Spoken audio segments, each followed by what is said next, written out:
আল্লাহ রাব্বুল আলামিন যেহেতু রমজানের রোজাদারদেরকে মেহমানদারি করাবেন, ওয়ানাসুকুল মুজরিমিনা ইলা জাহান্নামা ওয়িরদা। আল্লাহ পাক বলেন জাহান্নামে আমি আশ্রয় দান করব, ক্ষুধার্ত অবস্থায় ধাক্কাতে ধাক্কাতে নিয়ে যাব। এই আয়াতটা পড়ার পরে আমার তাফসিরে পড়েছি, যেহেতু রোজা দিয়েছে আল্লাহ ধনীদেরকে খোদার জ্বালা বোঝার জন্য গরিবের, এই জন্য যারা রোজা রাখে না এই মানুষগুলোকে আল্লাহ জাহান্নামে যখন দেবে, এদেরকে শুধুমাত্র দেবে না, ক্ষুধার্ত অবস্থায় ধাক্কাতে ধাক্কাতে নিয়ে যাবে। জান্নাতের দরজা কিন্তু সব সময় উন্মুক্ত থাকে। রমজান মাসে রমজান শুরু হলে জান্নাতটা আল্লাহ সাজিয়ে পুরা জান্নাতের দরজাগুলো এমনিতেই উন্মুক্ত থাকে, আরো সাজিয়ে বিউটিফাই করা হয়। কিন্তু জাহান্নামের ক্ষেত্রে জাহান্নামের দরজা সব এমনিতেই বন্ধ থাকে, এটা আরো ভাবে ভালো করে বন্ধ করা হয়। আমি এটা জেলখানায় যাবার পরে আয়াতটা বুঝেছিলাম। ওয়াসিকাল্লাযীনা কাফারু ইলা জাহান্নামা যুমারা হাত্তা ইযা জাউহা ফুতিহাত আবওয়াবুহা ওয়াকাল। এই আয়াতের বাংলা শোনেন, একটু বুঝবেন।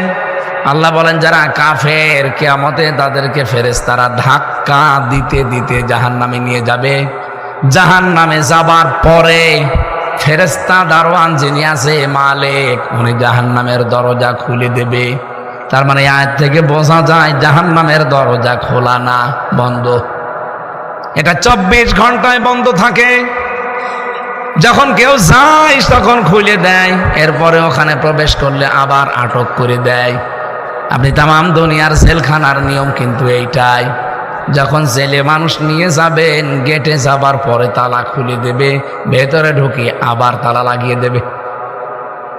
আমি সে 5 পাস করার পর 1992 সালে যেহেতু আমার জন্ম, 5 পাস করতে খুব বেশি হলেও 10-11 বছর বয়স ছিল আমার ওই সময়, নাকি? এই 10-11 বছর বয়স থেকে আমি কোরআনের পেছনে লেগে আছি। তো এই আয়াতটা আমার এতদিনও বুঝে আসে নাই। এই জেলে যাওয়ার পরে জেলখানার যে গেট আছে, গেটের আয়াত সাথে মিলালাম যে জাহান্নামের কথা আল্লাহ যেখানে বলেছেন সেখানে জাহান্নামের দরজাগুলো বন্ধ থাকে। আল্লাহ পাক আমরা আজকে যেখান থেকে বের হয়ে আসছি, এ দরজাও তো সব সময় দেখি বন্ধ। 24 ঘন্টা একজন ওখানে বসে থাকে, শুধু 8 ঘন্টা পরে পরে ডিউটি পাল্টায়। জাহান্নামের দরজা আর কাফেরদের জন্য আল্লাহ জাহান্নামকে একটা উল্লেখ দিয়েছেন, ওয়াজআলনা জাহান্নামা লিল কাফিরিনা হাসীরা। কাফেরদের জন্য জাহান্নাম এটা হচ্ছে কারাগার। কি বলেন?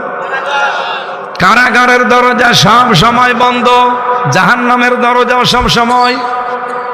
বলেন কেউ গেলে তখন দরজা খুলে দেয়, প্রবেশ করার পরে আবার লাগিয়ে দেয়। জাহান্নামের সিস্টেম এইটাই। কিন্তু জান্নাতের দরজা আল্লাহ বলেন খোলা থাকবে সব সময়।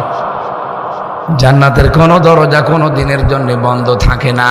এজনের পরে 2 আয়াত পরে আল্লাহ এই ঘোষণাটাই দিয়েছেন, ওয়াসিকাল্লাযীনা তাকাউ রাব্বাহুম ইলাল জান্নাতি যুমারা হাত্তা ইযা জাউহা ওয়া ফুতিহাত আবওয়াবুহা ওয়াকাল।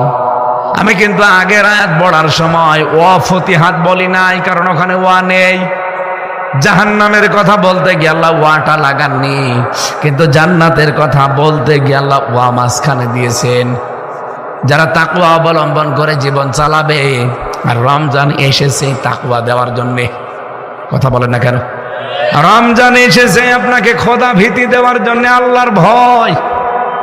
কি ভয় করে মানুষ রমজান পালন করে দেখেছেন, জায়েজ স্ত্রী, তারপরও মানুষ ব্যবহার করে। কথা বলেন না কেন?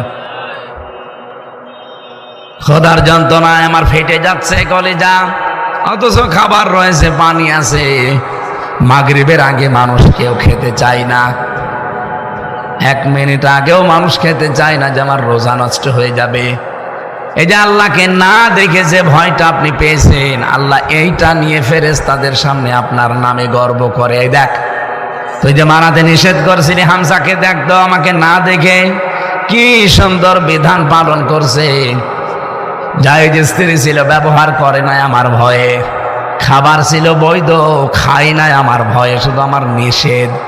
এই কারণে আমার হামজা যদি এত ভয় করতে পারে, আমি আল্লাহ তাকে আমার এই মুহূর্তে সিদ্ধান্ত নিলাম, ওর পেছনের যত অপরাধ ছিল আমি আল্লাহ মাফ করে পুরাটা নেকি দিয়ে পাল্টিয়ে দিলাম। এই জন্য রোজা যারা রাখবে, যেদিন ঈদের দিন বাড়ি যাবে, মনে হবে ওর মা কেবল তাকে জন্ম দিয়েছে, প্রসব করেছে। বলেন সুবহানাল্লাহ। একটা গোনাও বাকি থাকবে না, কিন্তু রোজা হওয়া লাগবে রোজার মতো। খলিফাতুল মুসলিমিন হযরত ওমর ঈদের দিন, এই যে ঈদুল ফিতরে, তিনি দরজা বন্ধ করে সকালবেলা অঝোর নয়নে কাঁদতেছিলেন। হযরত আবু যর বলেন, আমি তার বাড়িতে গিয়ে ডাক দিলাম, খলিফাতুল মুসলিমিন। দেখি না, দরজা বন্ধ, কান্নার আওয়াজ আসে। দরজা খুলে দিয়ে দেখি ওনার দাড়ি বেয়ে বেয়ে পানি পড়ছে। ডাক দিয়ে বললাম, খলিফাতুল মুসলিমিন, আজকে ঈদের দিন, ঈদ মানে আনন্দ, ঈদ মানে খুশি। আপনি বাইরে বের হয়ে দেখেন সবাই কত আনন্দে আছে, আপনি কেন কাঁদেন ঈদের দিন? হযরত ওমর বলে, আবু হুরায়রা, ঈদের দিন খুশির দিন তাদের জন্য যাদের একটা মাস রোজা কবুল হয়ে গেছে। আমি ওমর এখনো পর্যন্ত কোনো সুসংবাদ পাইনি যে আমার রোজা কবুল হয়েছে। যদি হয় আমিও আনন্দ করব, কিন্তু আমি এখনো জানতে পারি না যে আমার রোজা কবুল হয়েছে। এই জন্য রমজান আপনার গুনাহ মাফের জন্যে, রমজান আপনার জীবনের অভাব দূর করার জন্যে আমার আল্লাহ উপহার দিচ্ছে। রমজান পেয়েও যারা রোজা রাখে না, তাদের জীবনের অভাব আল্লাহ দূর করবে না। বলেন তো, অভাব দূর করার মালিক কে? নাকি আপনার চাকরি, আপনার এই ফসলাদি, জমি জায়গা, ব্যবসা বাণিজ্য? না, পারবে না। অভাব দূর করতে পারে যিনি রাজ্জাক নাম নিয়েছেন। রাজ্জাক কার নাম? আরো জোরে বলেন, ইন্নাল্লাহা হুয়ার রাজ্জাকু যুল কুওয়াতিল মাতিন। অবশ্যই আমি আল্লাহ রাজ্জাক এবং যুল কুওয়াতিল মাতিন। এই নামটা পৃথিবীতে আর কারো নেই। রাজ্জাক এবং মাতিন এই নাম কার? বলেন বলেন। আল্লাহ বলেন, রিজকের দায়িত্ব আমি নিয়েছি, তোর এইটা নিয়ে চিন্তা করার দরকার নেই। কিন্তু যেইটা নিয়ে তোর চিন্তা করার দরকার, ওইটার দায়িত্ব আমি নেইনি, সেটা তাকওয়া। তাকওয়া তোরে অর্জন করাই লাগবে। তাকওয়া যদি কেউ অর্জন না করে, তার দায়িত্ব আমার আল্লাহ নেয় না।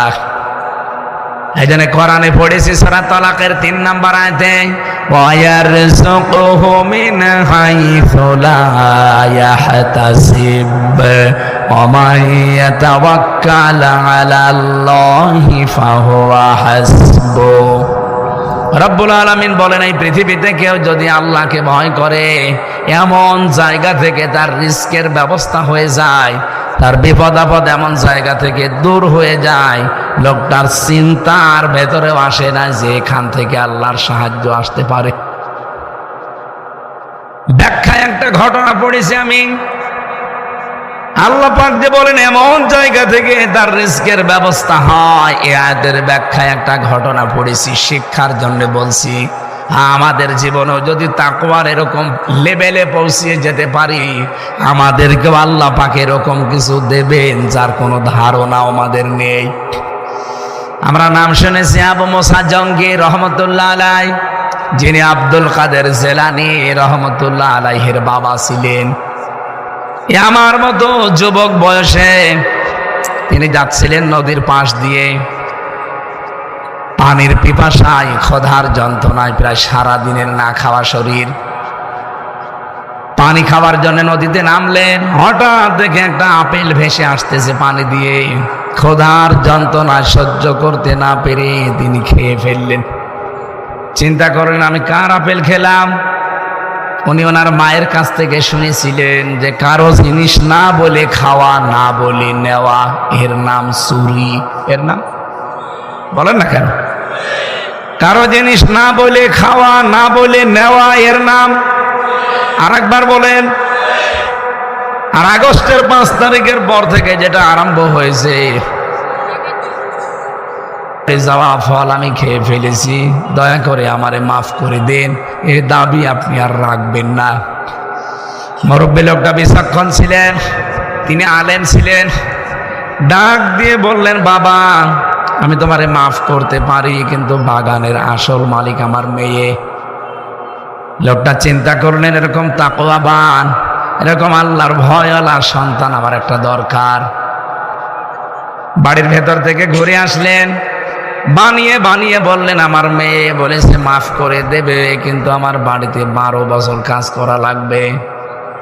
আমি রাজি আছি, কারণ আমার দাবি যদি আপনি না ছাড়েন, কিয়ামতের দিন আল্লাহ আমাকে মাফ করবে না, কারণ এইটা হক্কুল্লাহ না, এটা হক্কুল ইবাদ। এই চিন্তাটা যদি বাংলাদেশের 1628 জন মানুষ যারা দায়িত্বে আছে এখন, এরা যদি এই টেন্ডেন্সি নিয়ে চলতো যে আমি যারটা মেরে খাই, যার কাছে চাঁদাবাজি করি, যার কাছে ফাঁকি দিয়ে খাই, ও যদি আমারে মাফ না করে, আমার আল্লাহ আমাকে মাফ করবে না। তার মানে আমার দাড়ি রাখা, রোজা রাখা, নামাজ পড়া সব মাঠে মারা যাচ্ছে, কিছু কবুল হচ্ছে না। বলেন তো এই দেশটা পরিবর্তন হতে 16 ঘন্টায় যথেষ্ট? হ্যাঁ, এটা একটা পদ্ধতি, একটা রাস্তা। এই পদ্ধতিতে মানুষ ভালো বানানো যায় আল্লাহর তাকওয়া দিয়ে, ভয় দিয়ে। আর একটা আছে আইন। আইনগুলো আল্লাহ দিয়েছেন এই কারণে, যখন এইগুলোই কাজ হবে না, তখন আইন এত কড়াকড়ি করা লাগবে যেন বাধ্য হয় ভালো হতে। এই জন্য এই যে চিন্তায় চাঁদাবাজি, বিশেষ করে ডাকাতি বেড়ে গেছে এখন, কোপ দিচ্ছে যেখানে সেখানে। এই কারণে আজকে স্বরাষ্ট্র উপদেষ্টা অলরেডি ডাইরেক্ট ওপেন ঘোষণা দিয়েছে, কেউ যদি কোনো চাঁদাবাজ, কোনো ডাকাত, কোনো চোর, কোনো ছিনতাইকারী ধরতে পারেন, পিটিয়ে মেরে ফেলবেন, কোনো অসুবিধা নেই। এটা আমার মনে হয় আরো বেশি করা দরকার। হ্যাঁ, প্রশ্ন আসতে পারে 15.5 বছর তো আমরা বিভিন্ন কায়দায় নিগৃহীত, বিভিন্ন কায়দায় আমাদেরটা ওরা মেরে খেয়েছে। আরে ভাই, ওই যে আগস্টের 5, 6, 7 3 দিন গেল, ওই সময় বাবা শাহজালাল সব হালাল ছিল, করতে পারেননি। কি হালাল ছিল না? কত মানুষকে দেখলাম বাংলাদেশে পিটিয়ে মারার পরে টাঙিয়ে রেখেছে 6 রাস্তার মোড়ে। ঝিনাইদহ 4 রাস্তার মোড়ে টাঙিয়ে রেখেছিল একজনকে, ভেতরে বাঁশ দিয়ে। হ্যাঁ, লোকটা এত অপরাধ করেছিল এলাকার মানুষের কাছে, শুধু সময় পাল্টাতে দেরি, জাগায় পিটিয়ে 5 তারিখে মেরে বিকালে টাঙিয়ে দিয়েছে। তা আবার বললাম ভেতরে বাঁশ দিয়েছে পেছনে। টাঙানোই ছিল প্রায় 3.5 সারা রাত। পরের দিন প্রশাসন যে খুলে ওর মাটিও হয়নি, জানাজা করবে কে, ওইভাবেই দিয়ে দিয়েছে। যা, আপনি এখন চাঁদাবাজি করেন, এখন বলছেন ওরা 15 বছর খেয়েছে, সেই টাকা আমি এখন নিচ্ছি, এটা আমার জন্য বৈধ। বৈধ ছিল ওই 5, 6, 7 তারিখ, এরপর আর বৈধ নেই। ওই সময় যদি খেয়ে ফেলতেন, তখন আর বিচার আচারও করা লাগতো না, কারণ ওই সময় বিশ্বের মিডিয়াগুলো সেরকম ঝামেলা করে নাই। আর এখন চুন থেকে পান খসলে বিশ্বের মিডিয়া হাঁ করে আছে। আর দাদা বাবুরা তো সব সেট করেই রেখেছে, এই জন্য কিছু করা যাবে না। সেনাপ্রধানের বক্তব্য শুনছেন না গত 2 দিন ধরে? আর এক একটা কথায় কি ইঙ্গিত আছে আপনি টের পাচ্ছেন? এখনো যদি নিজেদের ভেতরে কাদা ছোড়াছড়ি বন্ধ না করেন, এই ছোটখাটো বিষয় নিয়ে যদি এখনো চাঁদাবাজি, মানুষকে হয়রানি, ডাকাতি, চুরি এগুলো করছে কারা আমরা জানি, যদি এগুলো বন্ধ না করতে পারেন, সামনে কিন্তু দুর্দিন আসতেছে। কয়েকদিন আগে এমনি গিয়েছিল দাদা ট্রাম্পের কাছে, বাংলাদেশ নিয়ে বিভিন্ন মিথ্যা চিত্তা বানিয়ে বলে হাসিনাকে যেন আবার বসানো যায়। কিন্তু দেখবেন ওই যেই দিন গেছে দাদা গেছে ট্রাম্পের কাছে, ওই দিনই ডক্টর মোহাম্মদ ইউনূস উনি বিশ্বের আন্তর্জাতিক মিডিয়াগুলো নিয়ে আয়না ঘরে গেছে যে এই দেখেন ট্রাম্প বলছে, কি বলতে এসেছেন আপনি? যে হাসিনাকে আবার ওখানে আমি বসিয়ে দেই, আমারে পাগলা কুকুরে কামড় দিয়েছে। হাসিনা নিয়ে বাংলাদেশ নিয়ে কোনো কথা আমার সাথে বলবেন, ওটা আপনার ব্যাপার যান। কারণ কি দেখালো বিশ্বের মিডিয়া দেখেছেন? আমি যদি এখন উল্টা পাল্টা করি তামাম দুনিয়া আমার পেছনে লেগে যাবে। টাম জাতে মাতাল হলো তাহলে ঠিক আছে। আগস্টের 5 তারিখের পর থেকে আজকের এই ফেব্রুয়ারি 26 তারিখ, এই 6 মাস কয়েকদিন হয়ে গেল, ওরা কিন্তু প্রায় কমপক্ষে 27টা ইস্যু তৈরি করেছিল বাংলাদেশকে অস্থিতিশীল করার জন্যে। আল্লাহর দয়া যে একটাও হালে পানি নেয়নি, সামনে আর নেবেও না যদি আমরা একটু সতর্ক হই। এই জন্য চাঁদাবাজি, মানুষের জিনিস চুরি করা, ডাকাতি করা, কোপ দেওয়া, ছিনতাই করা, এটা একটু থামেন ভাই, একটু বন্ধ করেন। হাঁ করে আছে বাংলাদেশ সম্পর্কে বিশ্বের মিডিয়াগুলো। বড় বড় দাদা বাবু যারা, মোড়ল যারা, প্রতিবেশী হিসাবে এমন মানুষদেরকে আমরা পেয়েছি, মানুষের প্রতিবেশীর কাছে একটা আশ্রয় পায় আর আমরা খালি বাঁশ পাই। ওরা আমাদের ঘর, আল্লাহর ঘর, মসজিদগুলো ভেঙ্গে ভেঙ্গে মন্দির বানায়, বলে এখানে 100 বছর আগে 500 বছর আগে মন্দির ছিল। দুনিয়ায় মাটির নিচে মানুষ কেউ তেল পায়, গ্যাস পায়, সোনা পায়, রূপা পায়, আর ওই শয়তানরা শুধু মন্দির পায়। তাও যেখানে সেখানে মন্দির পায়, শুধু মসজিদের নিচে। আঘাত থেকে গোড়া পর্যন্ত যদি পিটানো যেত, ও মন্দির জীবনের মতো পেত।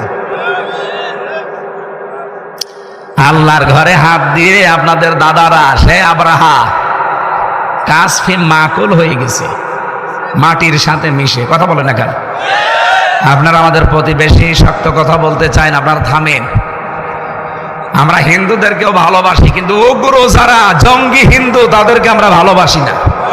কথা বলেন। আর এরাই বিশ্বের মিডিয়াগুলোকে আমাদের সম্পর্কে বলে এই দেশে নাকি আমরা সংখ্যালঘু নির্যাতন করি, এই দেশে নাকি রোজার পূজা একসাথে হয় না। এবারটা হবে রোজার পূজা একসাথে। আমাদেরকে বলে এই দেশে জঙ্গি বেড়ে যাচ্ছে। কয়দিন এটা তৈরি করেছিল, কিন্তু এই 2-3 দিন আগে যে নবীকে গালি দিয়েছে রাখার রাহা এমনি না, এর পেছনে একটা ষড়যন্ত্র আছে। ও নবীজিকে গালি দিয়েছে, আমরা যেন উত্তেজিত হয়ে একটু কিছু করি, ওটা বিশ্বের মিডিয়ায় দেখি হাসিনা বলবে এই দেখেন বাংলাদেশের জঙ্গি আবার বেড়ে গেছে, আর দাদা তো কাছে আছে। এই জন্য দেশের মানুষ ধৈর্যের পরিচয় দিয়েছে। আমরা সর্বোচ্চ দাবি জানাই, এই দেশে ডক্টর মোহাম্মদ ইউনূস, 2 জন নবীর নাম আপনার, মোহাম্মদ আর ইউনূস। আপনি 2 নবীর নাম নিয়ে বসে আছেন, তো কিছু করবেন না? আগামীতে যদি বিশ্ব নবী না আছে, কোন নবীকে কেউ অসম্মান করে, গালি দেয়, একটাই শাস্তি, ফাঁসি দেওয়া লাগবে। আপনারা আছেন না এ দাবির পক্ষে? তারা আছেন? লিল্লাহে তাকবীর। দেখেন তো হাত তোলেনি কে?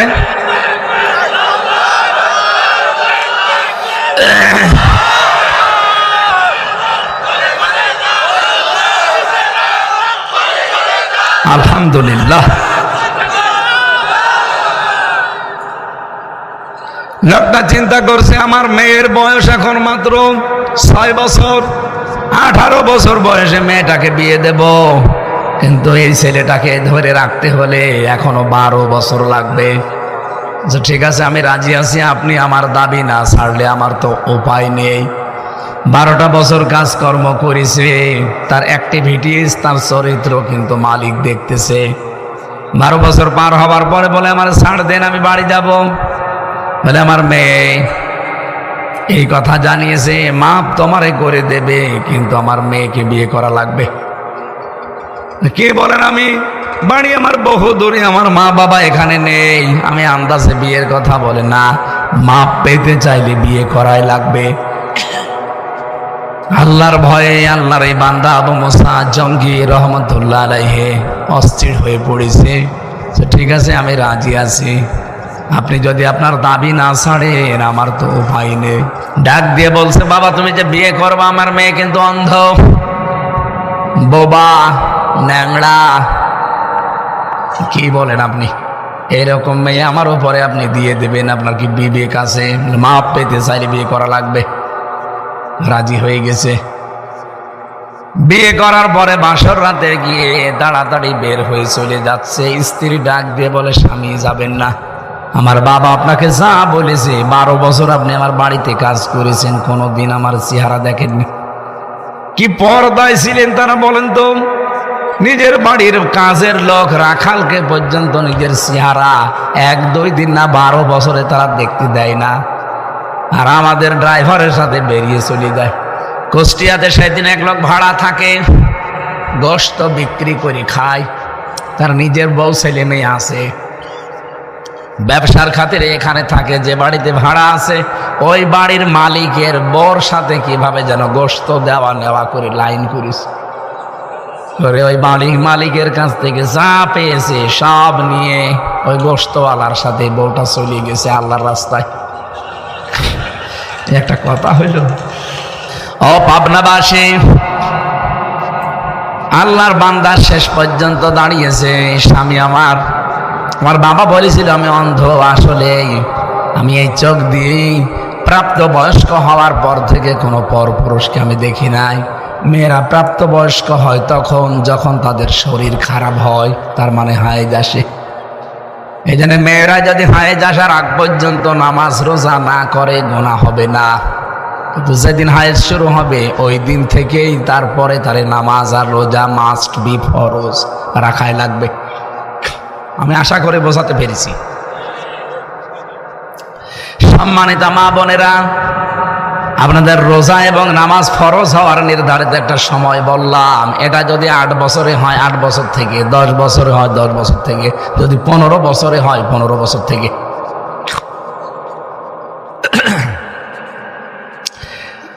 কোরআনের বিধান যেহেতু শুধু বাংলাদেশের জন্য না, তামাম পৃথিবীর জন্য, এই জন্য বিভিন্ন দেশের মেয়েদের শারীরিক গঠন হিসাবে, পরিবেশের প্রাকৃতিক কারণ হিসাবে তাদের শরীর খারাপ হয় এক এক সময়ে।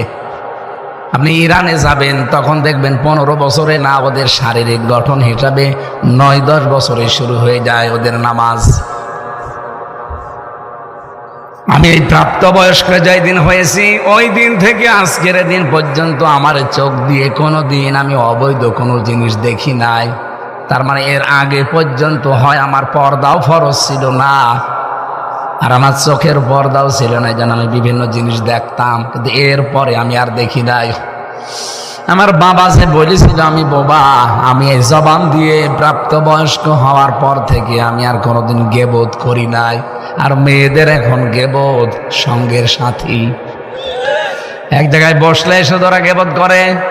মা বোনেরা, গেবোধ বাদ দেবেন, দরকার চুপ থাকবেন। মাংস মাতা না যা, নবীজি বলেন যে চুপ থাকে সে নাজাতের একটা পথ পায়। বলেন সুবহানাল্লাহ। আর আপনি আন্দাজে যে বক বক করতেই থাকে, 100টা কথা বলে যে 2-5টা মিথ্যা হয়ে যায়, এমন মানুষ নেই।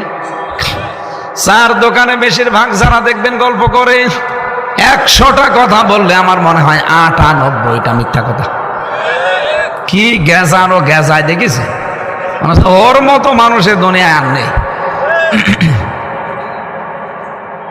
আমার বাবা বলেছিল আমি ন্যাংড়া, হ্যাঁ, আমার পা দিয়ে এমন কোনো অবৈধ কাজে আমি হেঁটে যাইনি। আমার বাবা যা যা বলেছে এই কারণে। নিয়ে গেলেন স্ত্রীকে, যেহেতু ওই লোকটার মেয়ে একটা, আর বিশাল বাগান। বলেন তো রাজকন্যা সহ, আমি কিতাবে পড়েছি আব্দুল কাদের জেলানির জীবনী, ওই জামানায় সব চাইতে নাকি সুন্দরী মেয়ে ছিল হযরত আব্দুল কাদের জেলানির মা। এই মেয়েটা সহ একেবারে রাম রাজত্ব তিনি পেয়ে গেলেন। ওই সময় যদি আল্লাহকে ভয় না করে, কিসের আপেল খেলাম, চা খেয়েছি বাবা শাহজালাল সব হালাল, এই মনে করে যদি কিছু মনে না করতেন, বলেন তো আপনি তার কপালে এগুলো জুটত সামনে? যদিও তার কষ্ট হয়েছে, কিন্তু একেবারে আল্লাহ সব কিছু তার আন্ডারে এনে দিলেন। বউ দিয়েছেন সেরকম, সম্পদও দিয়েছেন সেরকম। এই মায়ের পেটে এসেছিল আব্দুল কাদের জেলানী।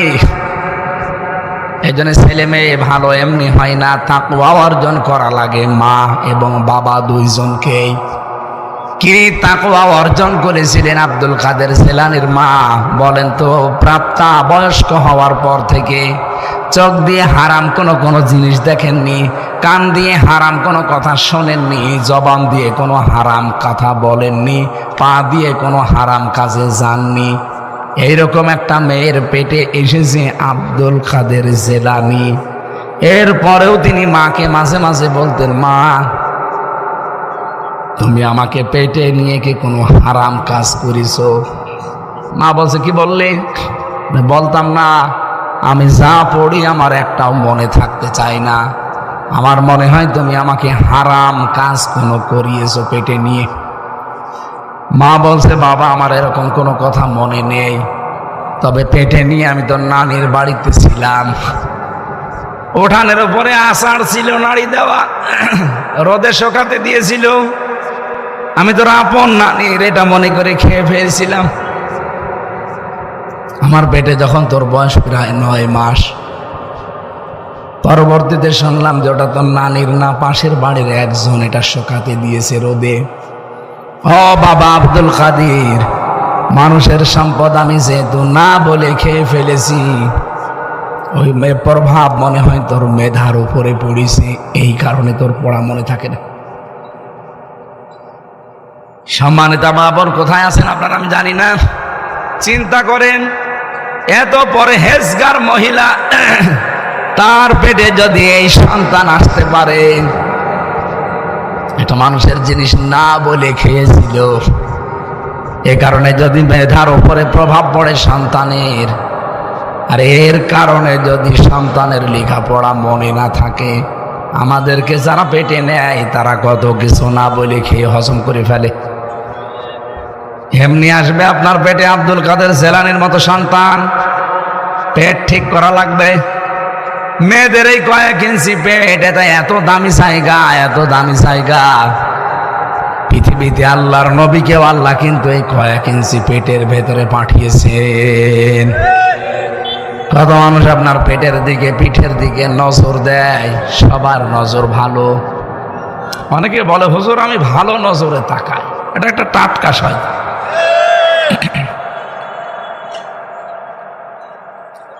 তোমার নজর কত ভালো।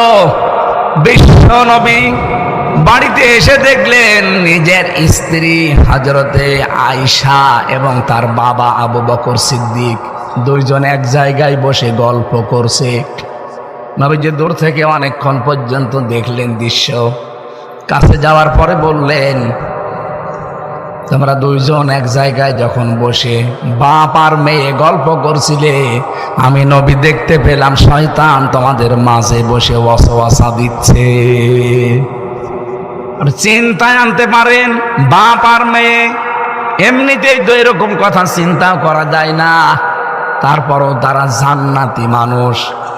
হযরতে আবু বকর তো জান্নাতের সার্টিফিকেট জিন্দা অবস্থায় পেয়েছেন, আর তার মেয়ে হযরতে আয়েশা, তার নামে কোরআনে আল্লাহ 13টা আয়াত নাযিল করেছে তার চরিত্রের ব্যাপারে। সুবহানাল্লাহ বলতে পারেন। এই মানুষের মাঝে যদি শয়তান বসে বসে ধোঁকা দিতে থাকে, ওয়াসওয়াসা দিতে থাকে, কারণ নবীজি শয়তান দেখতে পেতেন। আমরা ভাবির সাথে গল্প করি, শয়তান কিছুই করে না। দোলা ভাইয়ের সাথে আপনি গল্প করছেন, শয়তান বসে আছে, জীবনেও না। নবীজি বলেন, একজন ভাবি দেবরের কাছে মরণের সমতুল্য, একজন শালী দোলা ভাইয়ের কাছে মৃত্যু সমতুল্য। মরণকে যেভাবে ভয় পাও, শালী দেখলে ভাবি দেখলে ওইভাবে ভয় পাবা। কিন্তু এখন এগুলো সব বলে, আমার ভাবি না, এটা আমার মায়ের মতো। কি করে মায়ের মতো হয়? আপনার বড় ভাই মরে গেলে তো আপনি নিজেও বিয়ে করতে পারবেন, মাকে কোনোদিন কেউ বিয়ে করতে পারে? কেন এই কথা বলেন? এটা শয়তানি। এটা কি শালী না, এটা আমার বোনের মতো। কিসের বোন আপনার? তার সাথে পর্দা করা ফরজ। নামাজ যেমন ফরজ, রোজা রাখা ফরজ, পর্দা করা কি? আব্দুল কাদের জেলানী রহমতুল্লাহ আলাইহি যে মায়ের পেটে আসলেন, আমাদের মা বোনদের পেটও আল্লাহ যেন এইরকম বানিয়ে দেন, বলেন আমিন। তাদের তাকওয়ার লেভেল এভাবে তৈরি করা দরকার। আমি শুরু করেছিলাম ওয়ারযুকহু মিন হাইসু লা ইয়াহতাসিব। কেউ যদি সত্যি তাকওয়া অবলম্বন করতে পারে, এমন জায়গা থেকে আল্লাহ তার বিপদ দূর করবে, তার রিস্কের ব্যবস্থা করবে। লা ইয়াহতাসিব, তার ধারণাও ছিল না যে এখান থেকে এরকম কিছু আসতে পারে। অতীতে যেমন আল্লাহ দিয়েছেন তাকওয়ার কারণে, রমজান যেহেতু দোড়গোড়া এসে গেছে এই তাকওয়া নিয়ে, সত্যি আমরা এবারের রমজান আর গতবারের মতো না, এমন ভাবে পালন করতে চাই যেন রমজান আমাকে জান্নাতে পৌঁছিয়ে দেয়, বলেন আমিন। লিকুল্লি শাইইন যাকাতুন ওয়া যাকাতুন জাসাদিস সাওম। পৃথিবীর প্রতিটি জিনিসের যাকাত আছে, নবীজি বলেন এই শরীরের যাকাত হচ্ছে রোজা।